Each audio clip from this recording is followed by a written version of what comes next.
couple of thoughts here on the psalm, this particular psalm.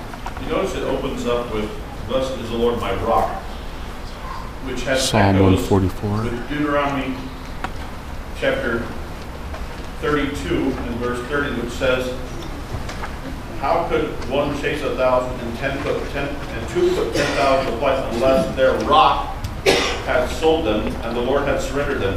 For their rock is not like our rock." So this idea of the rock is a theme that comes in Deuteronomy. So the Psalter is picking up themes from the Torah. And the Psalms are not only picking up themes from the Torah, they are picking up themes from within the Psalms themselves, from other earlier Psalms. For instance, you notice verse 3 of Psalm 44 says, "What is man that you take knowledge of him, the Son of Man that you are mindful of him?" This goes back to Psalm 8:5.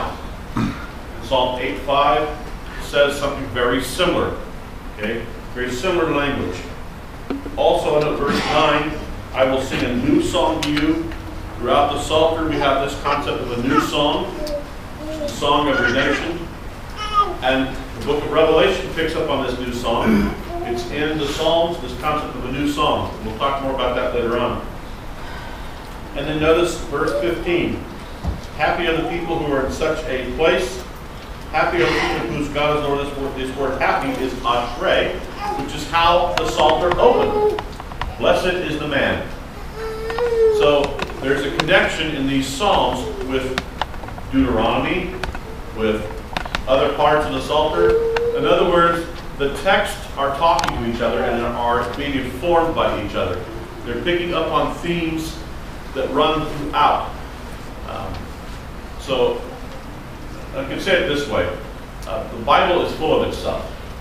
And by that I mean that from every part of it is interconnected and working with other parts. The Psalms are picking up on numerous themes from the Torah and the prophets. And this is just one of those examples.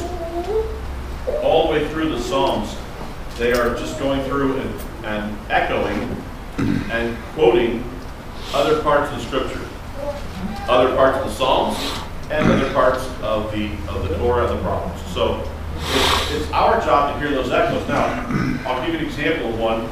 Go with me to Deuteronomy chapter 1. This is from our text today. Deuteronomy chapter 1, and look at verse 32. And this is unfortunate, this particular translation, because the way that they translate it, it says, "U badavar hazeh," and this word, they did not believe. They did not believe the word, and then it's from Yod-Heh, Vav-Heh, their God. Okay, so they did not, but most of your translations say something for, "and yet for all that, you did not believe the Lord your God." And they miss out on the word here. If you go to Psalm 106, Psalm 106, which is recounting the history of Israel.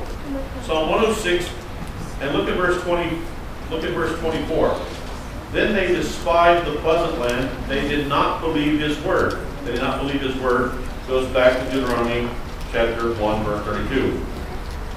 That they did not believe the Lord, the word of the Lord, and did not believe the Lord your God for his word.